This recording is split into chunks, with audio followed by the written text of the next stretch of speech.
ಈಗ ನಾನು ಮೊನ್ನೆ ನೀವು ಎಕ್ಸಾಮ್ ಬಂದ್ರಲ್ಲ, ಯಾವಾಗ ಬರೆದ್ರಿ? ಇಸ್ವಿ ಎಷ್ಟಪ್ಪ? ಅಂದ್ರೆ ಮುಂದುವರ್ಸಕ್ಕೆ ಸಂಬಂಧಪಡುತ್ತಂತ ನಾವು ಹಾಕೋತೀವಿ. ಈಗ ನೀವು ಏನೇನು ಬಿಡಿಸಿರ ಅನ್ನೋದು ಸ್ವಲ್ಪ ಡಿಸ್ಕಸ್ ಮಾಡ್ಕೊಂತ ಹೋಗ್ಬಿಡೋಣ. ಇಲ್ಲಿ ಒಂದು ವೇಳೆ ನೀವು ತಪ್ಪಿದ್ರು ಅಂದ್ರೆ ಇನ್ನೆರಡು ಪೇಪರ್ ಅದಾವ ನೀವು ಮುಂದೆ. ಯಾವ್ಯಾವ? ಆದರ್ಶ ಅದಕ್ಕೆ ಹೆಲ್ಪ್ ಆಗುತ್ತೆ. ಹಿಂಗೇನೆ ಸೀರಿಯಸ್ ಆಗಿ ನೀವು ಇನ್ನೂ ಓದ್ಕೊತವ್ರಿ. ಯಾವಾಗ? ಅಪ್ ಟು ಮಾರ್ಚ್ ಕೊನೆಯವರೆಗಿನ ಅಭ್ಯಾಸ ಮಾಡ್ಬೇಕು.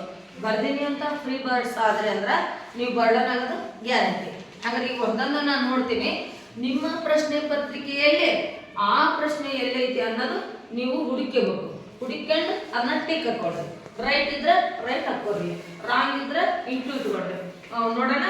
ಆಗ ಒಂದೇ ಪ್ರಶ್ನೆ ಎಲ್ಲರೂ ಹುಡುಕ್ರಿ. ಈ ಕೆಳಗಿನ ಪದಗಳಲ್ಲಿ ವಿಸರ್ಗವನ್ನು ಒಳಗೊಂಡಿರುವ ಪದ ಪುನಃ. ಅದು ಎಲ್ಲ ಪೇಪರ್ನಾಗ ಹುಡುಕಿ ಒಂದೇದು ಪುನಃ.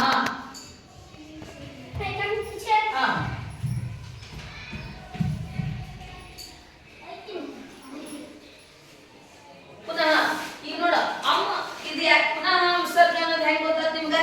ಅಮ್ಮ ಅನುಸ್ವಾರ. ಈ ಕಡೆ ನೋಡ. ಸ್ವಾಮಿ ವಿವೇಕಾನಂದ ಏನ್ ಹೇಳಕತ್ತೀನಿ? ಅಮ್ಮ ಅನುಸ್ವಾರ ಆ ವಿಸರ್ಗ. ನಿಮ್ ಪ್ರಶ್ನೆ ಏನಾಗೈತೆ? ಈ ಕೆಳಗಿನ ಪದಗಳಲ್ಲಿ ವಿಸರ್ಗವನ್ನು ಒಳಗೊಂಡಿರೋ ಪದ ನೋಡಿಲೆ. ವಿಸರ್ಗ ಅಂದ್ರ ಎರಡು, ಅಮ್ಮ ಅಂದ್ರ ಅನುಸ್ವಾರ. ಇನ್ನೊಂದು ಈಗ ವಿಸರ್ಗ ಕೇಳ್ಯಾರ, ಇನ್ನೊಂದು ಶಬ್ದದಾಗ ಏನ್ ಕೇಳ? ಅನುಸ್ವಾರ ಒಳಗೊಂಡಿರುವ ಶಬ್ದವನ್ನು ಹುಡುಕ್ರಿ ಅಂತ ಹೇಳ್ತಾರ. ಅವಾಗ ಏನ್ ನೋಡಕ? ಕಂದ, ಚಂದ, ಯಾವುದೇ ಒಂದು ಅಕ್ಷರದ ಜೊತೆಗೆ ಒಂದು ಕೂಜು ಬಂತಂದ್ರ ಅದನ್ನೇನ್ ಮಾಡಬೇಕು? ಅನುಸ್ವಾರ ಅನ್ಕೋಬೇಕು. ಅಲ್ಲಿ ಮ್ಯಾಲ್ ಪ್ರಶ್ನೆದಾಗ ಕೊಟ್ರ. ಇನ್ನು ಮುಂದೆ ಎರಡು ಪೇಪರ್ನಲ್ಲಿ ಕೊಡ್ಬೋದು. ವಿಸರ್ಗ ಅಂದ್ರ ಯಾವುದೇ ಅಕ್ಷರದ ಜೊತೆಗೆ ಎರಡು ಕೂಜು ಇದ್ದಾಗ ವಿಸರ್ಗ. ಆ ಶಬ್ದವನ್ನು ಫೈಂಡ್ ಔಟ್ ಮಾಡ್ಕೋಬೇಕು. ಯಾರು ನೀವು ವಿಸರ್ಗ ಪುನಃ ಅಂತ ಹಾಕಿದ್ರೆ ಅವರು ರೈಟ್ ಮಾರ್ಕ್ಸ್. ಪುನಃ ಎರಡು ಕೂಜು ಬಂದಾಗ ಈಗ ರೈಟ್. ಎರಡನೇ ಪ್ರಶ್ನೆ ನೋಡ್ಕೊಳ್ರಿ. ಈ ಕೆಳಗಿನ ಪದಗಳಲ್ಲಿ ವಿಜಾತಿ ಒತ್ತಕ್ಷರವನ್ನು ಹೊಂದಿರುವ ಪದ ಸಜಾತಿ ಅಂದ್ರೆ ಏನಪ್ಪ? ಮೇಲಿರುವ ಅಕ್ಷರಕ್ಕೆ ಕೆಳಗೆ ಬರಬೇಕು. ಉದಾಹರಣೆಗಾಗಿ ನಾನು ಇಲ್ಲಿ ಅಕ್ಕ ಅಂತ ಬರಿತೀನಿ. ಅಪ್ಪ ಅಂತ ಅಕ್ಕ, ಅಪ್ಪ ಅಂತ ಬರಿಬೋದು. ಅಪ್ಪ, ಹೌದಾ? ಹಂಗಾರೆ ಕ ನೋಡಿ, ಕ ಒತ್ತೈತಿ, ಕ ಬಂದೈತಿ. ನಾ ಏನ್ ಹೇಳ್ದೆ? ಸಜಾತಿಯ ಒತ್ತಕ್ಷರ ಅಂದ್ರೆ ಮೇಲಿರುವ ಸಂಯುಕ್ತಾಕ್ಷರಕ್ಕೆ ಅದೇ ಒತ್ತು ಬಂದ್ರೆ ಸಜಾತಿ ಅಂತ ಹುಡ್ಕೋಬೇಕು. ವಿಜಾತಿ ಅಂದ್ರೆ ಬೇರೆ. ನಿಮ್ ಪ್ರಶ್ನೆದಾಗ ವಿಜಾತಿ ಅಂತ ಐತೆ, ನೀವು ಅಲ್ಲಿ ಸರ್ಚ್ ಮಾಡ್ಬೇಕು, ಏನ್ ಹುಡುಕ್ಬೇಕು. ಹಂಗಾರ ವಿಜಾತಿ ಅಂತಾರ ಇಷ್ಟು ಶಬ್ದ ಹುಡುಕಬೇಕು. ಹುಡುಕಲ್ಲ ನೋಡಿ. ಅಕ್ಕಪಕ್ಕ ಸೇಮ್ ಒತ್ತೈತಿ, ರಕ್ಕಸ ಕ ಒತ್ತೈತಿ, ಹೆಬ್ಬಡ್ಡೆ ಬಕ್ ಬವತ್ತು ಸೇಮ್ ಐತಿ. ಹಂಗಾರ ಆಜ್ಞೆ ಜೇಗ ಇಯ ಒತ್ತೈತಿ. ಹಂಗಾರ ಆಜ್ಞೆ ಅಂತ ಯಾರು ಬರ್ಕೊಂಡಿರಿ ಅವರು ರೈಟ್ ಆನ್ಸರ್. ಆಜ್ಞೆ ಅದಕ್ಕೆ ರೈಟ್ ಆನ್ಸರ್ ಹಾಕೊಡ್ರಿ. ಆಜ್ಞೆ. ಹಂಗಾರೆ ಈ ಜವತ್ ಐತೆ ಬಿಡುತ್ತ ಇಲ್ಲ ಅಲ್ಲ ಜವತ್ ಮುಂದೆ ಅಂತ ಯಾಕಂತೀವ? ನೀನು ಜವತ್ ಐತಲ್ಲ, ನೀನು ಇಲ್ಲಿ ಸರಿಯಾಗಿ ಲಕ್ಷ್ಯ ಕೊಟ್ರೆ ಹೋಗ್ಬೋದು. ಇಲ್ಲಾಂದ್ರೆ ನಿನ್ ಕೆಲಸ ಇದ್ರೆ ಹೋಗ್ಬೋದು. ಆಜ್ಞೆ ಬೇರೆ ಐತಿಲ್ಲ. ಲಕ್ಷ್ಯ ಇರ್ಲಿ. ಇನ್ನೂ ಎರಡು ಐತಿ ನಿಮ್ ಫ್ಯೂಚರ್, ಹೌದಲ್ಲ? ಎದಕ್ಕೆ ನಾವು ಕಷ್ಟಪಟ್ಟು ಹೇಳ್ತೀವಿ. ಈಗ ಅರ್ಧ ದಾರಿ ಬಂದಿರಿ, ಇನ್ನು ಅರ್ಧ ದಾರಿ ಐತಿ. ಅದನ್ನಿಟ್ಟು ದಡ ಸೇರ್ಬೇಕು. ಈಸಿ ದಡ ಸೇರ್ಲಿನ ಆಸೆ.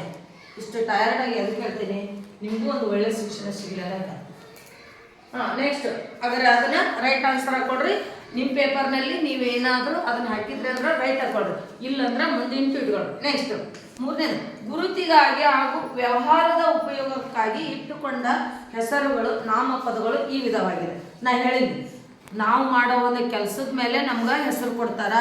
ಈಗ ನಾವು ಟೀಚರ್ ವೃತ್ತಿ ಮಾಡ್ತೀವಿ ಅಂತ ಅಂದ್ರೆ ನಮ್ಮ ಟೀಚರ್ ಅಂತಾರ. ನೀವು ಓದೋ ವೃತ್ತಿ ಓದೋದ ನಿಮ್ಮ ಕೆಲಸ ಯಾವಾಗಪ್ಪ? ಓದೋದು ಬರೆಯೋದು. ಓದೋದಕ್ಕೆ ಏನಂತಾರೆ ನಿಮ್ಗೆ? ನಿಮ್ಮೆಲ್ಲರಿಗೂ ಏನಂತಾರೆ?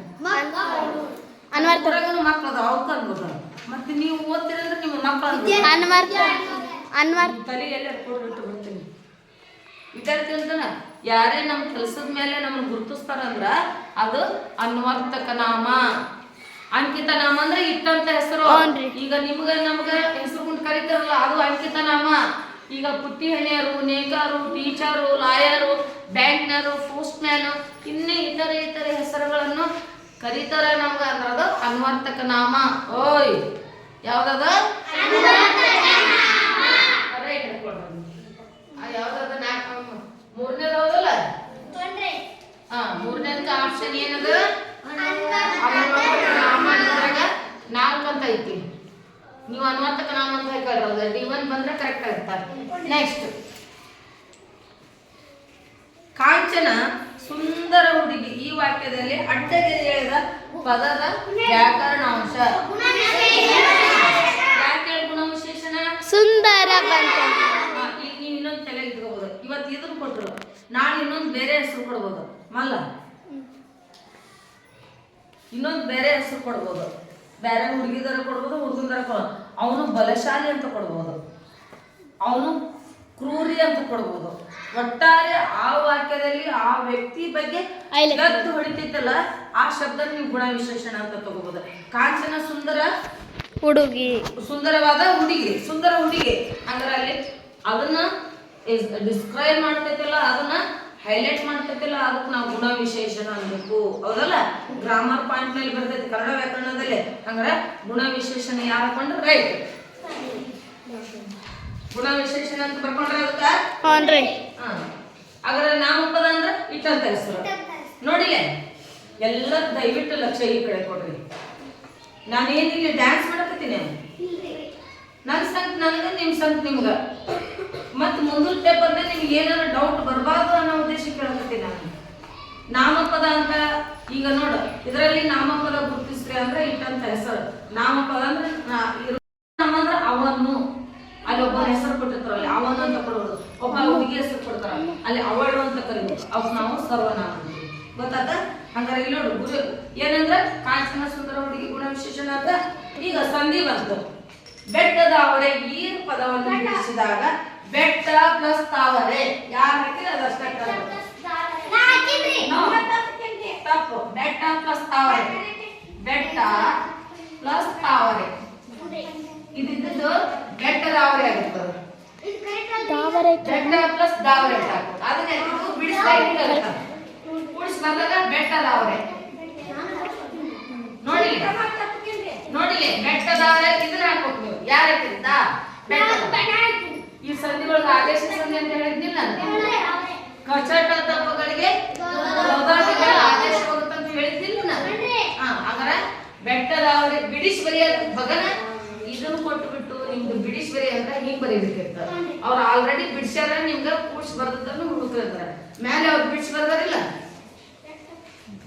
ಬಿಡಿಸಿ ಬರ್ತಾರಿಲ್ಲ, ಬೆಟ್ಟ ಪ್ಲಸ್ ತಾವರೆ ಬರ್ದಾರ. ಅದು ಕೂಡಿಸಿದಾಗ ಏನಂತ ಸಂಧಿ ಪದವನ್ನು ಬಿಡಿಸಿ ಬರ. ನೋಡಿಲಿ ಬೆಟ್ಟದ ಇಲ್ಲಿ ಸಂಧಿ ಪದವನ್ನು ಬಿಡಿಸ್ರಿ ಅಂದಾರ. ಬೆಟ್ಟ ಪ್ಲಸ್ ತಾವರೆ ಯಾರು ಹಾಕಿದ್ರೆ ಅದು ಕರೆಕ್ಟ್. ಬಿಡಿಸಿ ಬರ್ದಾಗ ಒಂದ್ ವೇಳೆ ಬಿಡಿಸಿ ಬರ್ದಿದ್ದಿಲ್ಲ ಹಿಂಗ್ ಕೊಟ್ಟಿದ್ರಂದ್ರ ನೀವು ಹಿಂಗ್ ಬರ್ಬೇಕು. ಓಕೆನಾ? Doubt clear? ನೆಕ್ಸ್ಟ್ ಬನ್ನಿ. ಆದೇಶ ಸಂಧಿಯಲ್ಲಿ ಸಾಮಾನ್ಯವಾಗಿ ಕತಾಪಗಳಿಗೆ ಆದೇಶವಾಗಿ ಬರುವ ಅಕ್ಷರ ಗದಬ. ನೆನ್ಪಿಟ್ಕೊಂಡ್ರೆ ಕತಾಪಗಳಿಗೆ ಗದಬ ಬರ್ತಾರೆ. ಅಲ್ಲಿ ಕತಾಪಗಳಿಗೆ ಗದಬ ಅಂತ ಯಾರು ಕಂಡ್ರಿ ಅವರು right answer. Next, BV. Karanth ಅವರು ರವೀಂದ್ರನಾಥ್ ಟ್ಯಾಗೋರ್ ಅವರ ಈ ಭಾಷೆಯ ನಾಟಕವನ್ನು ಪಂಜರ ಶಾಲೆ ಎಂದು ಕನ್ನಡಕ್ಕೆ ಅನುವಾದಿಸಿದ್ದಾರೆ. ಬಂಗಾಳಿ. ಬಿ.ವಿ. ಕಾರಂತ್ ಅವರು ಅದು ಇಂಗ್ಲಿಷ್ ನಲ್ಲಿ ಇದ್ದದ್ದು ಕನ್ನಡಕ್ಕೆ ಮಾಡಿದವರು ಯಾರು? ಬಿ.ವಿ. ಕಾರಂತ್ ಅವ್ರದ್ದು. ಅವ್ರ ಮೊದಲು ಬರ್ದದ್ದು ರವೀಂದ್ರನಾಥ್ ಟ್ಯಾಗೋರ್. ಅದನ್ನ ಇವರು ಕನ್ವರ್ಟ್ ಮಾಡ್ರಿ ಕನ್ನಡಕ. ಯಾವ್ದದ ನಿಮ್ಮ ಪಠ್ಯ ಪುಸ್ತಕಕ್ಕೆ ಇರೋದು? ಬಂಗಾಳಿ. ಬಂಗಾಳಿ ಭಾಷೆಯಲ್ಲಿ ಮಾಡಿದ್ರು ಅವರು. ರವೀಂದ್ರನಾಥ್ ಟ್ಯಾಗೋರ್ ಅವರು ಬರ್ದಿದ್ರ, ಹೌದಲ್ಲ? ಹಾಗಾದ್ರೆ ರವೀಂದ್ರನಾಥ್ ಟ್ಯಾಗೋರ್ ಅನುವಾದನ ಮಾಡಿದ್ದು ಬಂಗಾಳಿ. ನೋಡಿಲೆ ಬಿ.ವಿ. ಕಾರಂತ್ ಅವರು ಬರ್ದದ್ದನ್ನು ಬಂಗಾಳಿ ಮಾಡ್ಯಾರ, ಬಂಗಾಳಿ ಭಾಷೆಯಲ್ಲಿ ಹಾಕೊಂಡ್ರೆ ಅದನ್ನ ಪಂಜರದ ಶಾಲೆ ಎಂಬ ಕನ್ನಡಕ್ಕೆ ಒಂದೇ ಆಟ. ಕಥಗಳಿನೂ ಬರ್ತಿರ್ತಾರೆ, ಅದು ಕೇರಳದ. ಅದು ಹೆಂಗಿರ್ತೈತ್ರಿ ಕಥಕಳಿ? ಕಥಕಳಿ ಚಿತ್ರ ಕೊಟ್ರೆ ಗೊತ್ತಾಗುತ್ತೆ, ನಮ್ಗೆ ಮಾಡಿ ತೋರ್ಸಕ್ಕಾಗಲ್ಲ. ನೆಕ್ಸ್ಟ್ ನೋಡೋಣ, ಕರ್ನಾಟಕ ಜೀವ ವೈವಿಧ್ಯ ಪಶ್ಚಿಮ ಘಟ್ಟದಲ್ಲಿ ಕೂಡಿದ ಅರಣ್ಯ ನಾಶ ಗೊತ್ತಿಲ್ಲ. ಅಪ್ಪಿಕುಳ ಚಳವಳಿ ಅದರ ಒಂದು ಮೂಲ ವ್ಯಕ್ತಿ ಯಾರು? ಪಾಂಡುರಂಗ ಹೆಗಡೆ ಅವರು. ಅಪ್ಪಿಕುಳ ಚಳವಳಿಗೆ ಸೂತ್ರಧಾರ ಯಾರು? ಪಾಂಡುರಂಗ ಹೆಗಡೆ. ಇನ್ನೊಂದು ಚಿಕ್ಕ ಚಳವಳಿ ಇರ್ತಾರೆ, ಅದೇ ಅವರು. ಅದು ಇವ್ರದ್ರಿ ತಡ್ರಿ ಸುಂದರ್ಲಾಲ್ ಬೌದ್ಧ ಗುಣ. ನೆನ್ಪು ಇದು ಕೊಟ್ರಲ್ಲ ನೆಕ್ಸ್ಟ್ ಪೇಪರ್ನಾಗ ಸುಂದರಲಾಲ್ ಬಹುಗುಣದ್ದು ಅಂತ ಅಥವಾ ಅದನ್ನ ಕೇಳ್ಬೋದು ಚಿಪ್ಪ ಚಳಿವಿನ ಅಂತ ಕೇಳ್ತಾರ ಅವ್ರು. ಅದಕ್ಕೆ ನೋಡಿ ರಿಲೇಟೆಡ್ ಹೇಳಕತ್ತೀನಿ ನಾನೀಗ ನೀವು ಭಾಳ ನೆನಪಿಟ್ಕೋಬೇಕು. ಇದು ನೋಡ್ರಿ ಇದನ್ನೆಲ್ಲ ನಿಮ್ಗೆ ಹೇಳಿದ್ದೆ ಮಲ್ಲಗಂಬ ನೋಡಿಲ್ಲ ಸಾಹಸದ ಕ್ರೀಡೆ ನೋಡಿಲ್ಲ ಇಲ್ಲಿ ಚಿತ್ರ ಕೊಟ್ಟು ಮಲ್ಲಗಂಬ ಅಂತ ಕೇಳ್ಯಾರ ಅಥವಾ ಸಾಹಸದ ಕ್ರೀಡೆ ಅಂತ ಕೇಳಿದ್ರೆ ನಿಮ್ಗೆ ಏನಾಗುತ್ತೆ ಪರ್ವತಾರೋಹಿ ಹೌದಾ? ಹಾ ನೆಕ್ಸ್ಟ್ ಈ ಕಡೆ ಬನ್ನಿ. ಒಂದು ಇಂಗ್ಲಿಷ್ ಮೀಡಿಯಮ್ ಕನ್ನಡ ಮೀಡಿಯಂ ಐತಿ. ಇಲ್ಲಿ ನೋಡಿ ಭೂಮಿಯನ್ನು ಸಮನಾದ 2 ಭಾಗಗಳನ್ನಾಗಿ ವಿಂಗಡಿಸುವ ರೇಖೆ ಭೂಮಧ್ಯ ರೇಖೆ. ಹಾ ರೈಟ್, ಇದು ನಮ್ಮ ಭೂಮಿ ಹೌದಾ? ಇಲ್ಲಿ ಕೇಂದ್ರ ಬಿಂದುವಿನಿಂದ ಹಾವಾಗುತ್ತ ಇದಕ್ಕೆ ನಾವು ಭೂಮಧ್ಯ ರೇಖೆ ಅಂತ ಕರಿತೀವಿ. ಏನಂತ ಕರಿತೀವಿ? ಭೂಮಧ್ಯ ರೇಖೆ. ರೇಖೆ ಯಾರಪ್ಪ ಭೂಮಧ್ಯ? ನಾನು ಹಾಕಿನ್ರಿ. ಹಾ ರೈಟ್ ಆನ್ಸರ್. ಭಾರತ ದೇಶದಲ್ಲಿರೋ ಒಟ್ಟು ಕೇಂದ್ರಾಡಳಿತ ಪ್ರದೇಶ ನೋಡಿಲ್ಲ ಅದು ಮುಗಿದ ತಕ್ಷಣ ಇದು ಕೇಳಬೇಕು. ಭಾರತದ ಕೇಂದ್ರಾಡಳಿತ ಪ್ರದೇಶ ಅಂದ್ರೆ ಶ್ವೇತಾ ಟೆರರಿಸ್ಟ್ ಉಗ್ರಗಾಮಿಗಳು ನಮ್ಮ ಕಡೆ ದಾಳಿ ಮಾಡ್ತಾರಲ್ಲ ಅವಕ್ಕೆ ನಾವು ಕೇಂದ್ರಾಡಳಿತ ಪ್ರದೇಶ ಅಂತ ಕರಿತೀವಿ. ನೆನಪಿಟ್ಕೊಳ್ರಿ, ಹೆಚ್ಚು ಮಿಲಿಟರಿ ಹ್ಯಾಂಡನ್ನು ಇಲ್ಲಿ ನಮ್ಮ ದೇಶ ಅಲ್ಲಿ ಅಪಾಯಿಂಟ್ ಮಾಡಿ ಇವ್ರನ್ನ ಕಾಯಕ್ಕೆ ಹಚ್ಚುತ್ತ. ಅವಾಗ 8 ಇದ್ದು ಮೊದಲ, ಈಗ 9 ಅಂತ ಯಾರಕ್ಕೆ ರೈಟ್ 8 ಇತ್ತು, ಈಗ 9 ಅರಾವಳಿ ಸರಣಿಯ ಅತಿ ಎತ್ತರವಾದ ಶಿಖರ ಗುರು ಶಿಖರ ಯಾರಕ್ಕೆ ರೈಟ್ ಆನ್ಸರ್. ನೆಕ್ಸ್ಟ್ ಭಾರತದ ಉತ್ತರದ ತುತ್ತ ತುದಿಯನ್ನು ಡ್ಯಾಶ್ ಎಂದು ಕರೆಯುವರು ಇಂದಿರಾ ಕೋಲ್. ಯಾರಕ್ಕಿರಿ? ಇಂದಿರಾ ಕೋಲ್.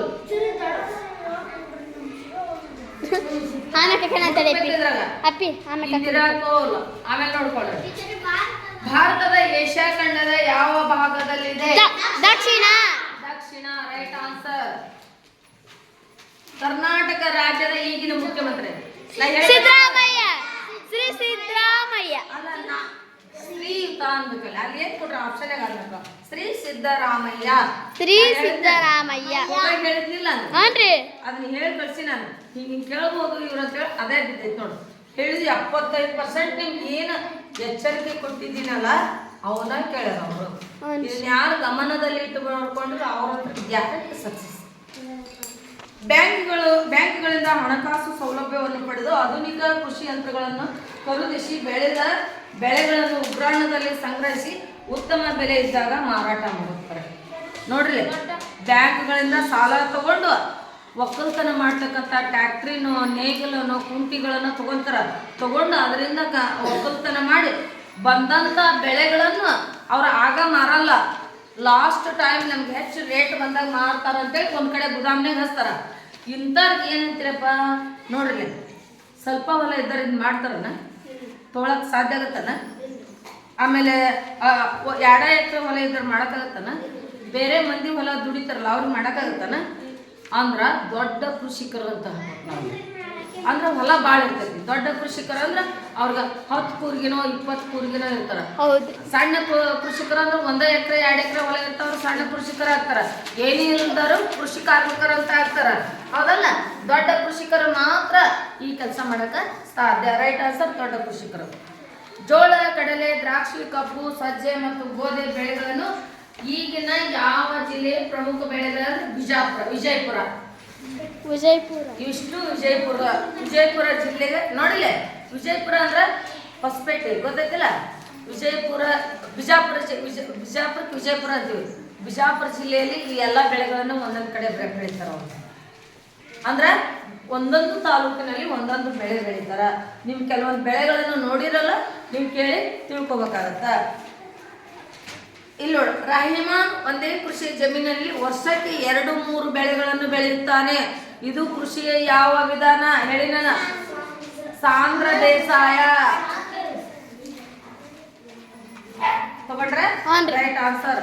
ಈ ಕೆಳಗಿನ ಚಿತ್ರ ನೋಡ್ರಿ, ಇವರು ಭೀಮಸೇನ್ ಜೋಶಿ. ಮತ್ತೆ ಇದನ್ನ ಹಾಕಿದ ಬಿಸ್ಮಿಲ್ಲಾ ಖಾನ್ ಹಾಕಿದ್ರೆ ತಪ್ಪು. ಜೋಶಿ ಏನ? ಭೀಮಸೇನ್ ಜೋಶಿ. ಮಕ್ಕಳೇ ಇದನ್ನ ಯಾರು ಹಾಕಿದ್ರೆ ಅವ್ರು ಕರೆಕ್ಟ್. ಓಕೆ ಅದ್ರ ಒಂದು ಮಾರ್ಕ್ಸ್ ಬಂತೀನಿ ಇಲ್ಲಿ ನೋಡೋಣ ಎಂಡ್ ಆಯ್ತು ಥ್ಯಾಂಕ್ ಯು 1 and all ಕೇಳಿದಕ್ಕೆ